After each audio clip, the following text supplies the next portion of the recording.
¿Qué ole que hay? Investigadores terrenales, les saluda de nuevo su amigo, su cuate, su brother, el investigador terrenal.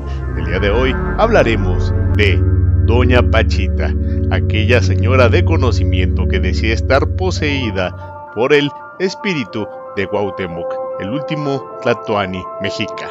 Citaremos las palabras del doctor Jacobo Grinberg, de quien después hablaremos y tocaremos temas tan interesantes como su vida. Todo comenzó como un rumor.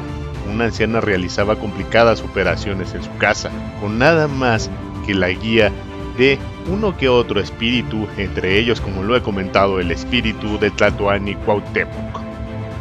También contaba con un cuchillo de cocina que empuñaba con gran fuerza. Días más tarde, sus pacientes estaban completamente curados y hacía un día que habían llegado enfermos. Así fue como las obras de Pachita, la chamana que atendía en la colonia Roma, comenzaron a difundirse en todas las esferas sociales de la Ciudad de México allá por la década de los 70.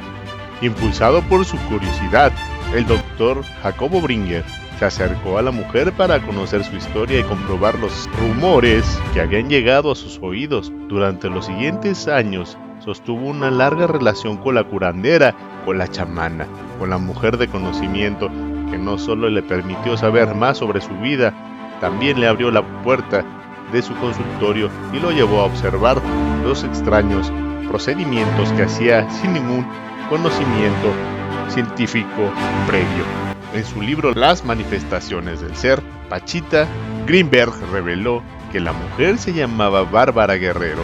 Nació en el año de 1900 en un pueblo de Chihuahua y criada por un hombre africano que la instruyó en las artes curativas. Bueno, eso fue la información que el Dr. Grinberg obtuvo. También contó que fue parte de la división revolucionaria encabezada por Francisco Villa y que había tenido todo tipo de trabajos, desde cantante callejera hasta servidora en un cabaret. En sus escritos, el Dr. Grinberg nos comenta que Pachita atendía todos los viernes en la Casa de las Brujas, que era ni más ni menos que un conocido edificio en la esquina de las calles de Río de Janeiro y Durango en la colonia Roma. Se entrevistaba con sus pacientes, analizaba el origen de su dolor y les daba una cita para su operación. El costo de recuperación era mínimo y los clientes solo debían llevar lo necesario para su procedimiento: una sábana, un litro de alcohol, un paquete de algodón y 6 rollos de venda. La fe y los testimonios de decenas de personas curadas por esta señora de conocimiento, doña Bárbara, doña Pachita, llevaba a los pacientes a regresar para dejarse intervenir. Lo que seguía es algo que se puede discutir gracias a que los relatos oscilan entre lo fantástico y lo imposible. Durante las operaciones, los pacientes se acostaban sobre un catre viejo mientras un ayudante, una de las pocas personas de los que la señora doña Pachita, curandera, se valía para hacer su magia, preparaba la herramienta principal en los procesos: un cuchillo de cocina con la empuñadura abierta con cinta de aislar que pegaba a los extremos. En su hoja había grabado el dibujo de un indio con un penacho. Con él hacía la abertura en el cuerpo de sus pacientes donde metía sus manos. Después, las cosas comienzan a complicarse y a ponerse interesantes. En los relatos, Pachita sacaba los órganos en mal estado de las personas y materializaba un nuevo órgano, el cual sustituía por el órgano dañado, y la persona quedaba completamente sanada. La procedencia de estos no era ilegal, sino místico, pues la mujer se jactaba de haberlos creado ella misma.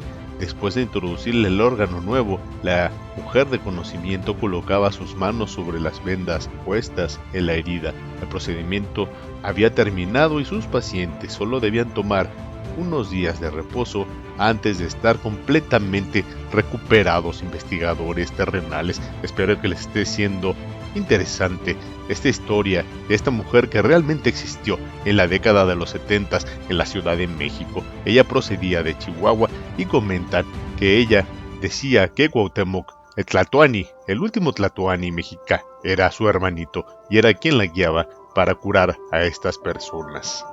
También espero, hermano investigador, que te suscribas a tu canal para poder seguir trayendo esta y más y mejor información para tu conocimiento, que la compartas y que la difundas para que no quede en el olvido. Continuamos, investigadores. En los 80s, Pachita se convirtió en el misterio más famoso de México. Su consultorio no solo fue socorrido por Grimberg, quien atribuyó los poderes de la anciana a su capacidad para alcanzar todos los niveles superiores de conciencia entre la realidad y la percepción humana, algo que el mexicano postuló en su teoría sintérgica. También recibió a expertos y aficionados de lo místico como Sly the Creeper, Salvador Freixedo y Alejandro Jodorowsky. Citaré algunos de los comentarios de estos personajes. Jodorowsky, que padecía del hígado, menciona: "Yo padecí, aparte del olor a sangre y de la horrorosa visión de la víscera granate, el dolor más grande que había sentido en mi vida. Chillé sin pudor, dio el último tirón, me mostró un pedazo de materia que parecía moverse como un sapo, lo hizo envolver en papel negro, me colocó el hígado en su sitio, me pasó las manos sobre el vientre y el dolor se fue, solamente se fue". El señor Freixedo mencionó: "Yo estaba mirando la mano en alto de Pachita, totalmente ignorante de lo que iba a suceder. Repentinamente vi aparecer en sus dedos un pedazo de carne rojiza.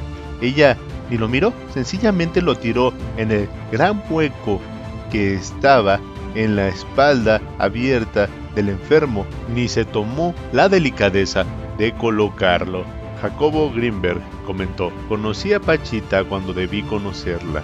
Con ella aprendí que la individualidad se conserva aún después de la muerte corporal, que la sensación de ser yo mismo, independiente y completo, es sana y debe expandirse hasta acceder al todo, que la unidad no se alcanza destruyendo el ego, sino transformándolo después de aceptarlo.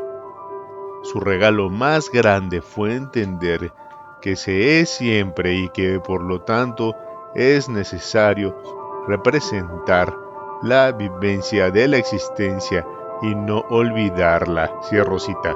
También se dice que el señor Carlos Castañeda estuvo entre los visitantes. Dentro de las personalidades de la vida social mexicana, la hermana del presidente, José López Portillo, mostró un gran interés en las prácticas de Pachita. A finales de los 70, según cuenta Grimberg y Jodorowsky, Margarita López Portillo decidió invitar a la chamana a Los Pinos para conocerla. Se dice que al llegar a la entonces residencia oficial de la Presidencia de México, diversas aves recibieron a Pachita y silbaron como si saludaran al alba. Esto, al igual que todos los milagros de la curandera, nunca pudo confirmarse. Y para el 29 de abril de 1979, Pachita moriría en la Ciudad de México. Aunque sus hijos afirman que sus poderes les fueron heredados, ninguno ha podido comprobar que sus acciones tienen la misma eficacia que su madre. Las supuestas operaciones de Bárbara Guerrero han sido cuestionadas por muchos, quienes destacan que estas no tienen ninguna base médica o lógica. A más de 4 décadas de su muerte, la obra de Pachita de Doña Bárbara continúa siendo un mito caliente que se cuenta en las calles de la capital. Pero debemos recordar, mis investigadores terrenales, que la lógica actual los manejan los poderosos, aquellos quienes no desean que acrecentemos nuestro espíritu. Por eso debemos mirar dentro de nosotros para encontrar la verdad y buscar nuestro camino y seguirlo. Así es, ese consejo te doy porque tu amigo, el investigador terrenal, soy. Y me despido de ustedes, no sin antes enviarles un abrazo y agradecerles por haber escuchado esta historia. También les quiero comentar que muy pronto estaremos hablando del gran doctor Jacobo Grimberg, aquel doctor que desaparecería para 1994. Quizá decidió migrar a otra capa, a otra dimensión, para olvidarse de esta. Les saluda y se despide de ustedes su amigo, su cuate, su brother, el investigador terrenal. Hasta pronto.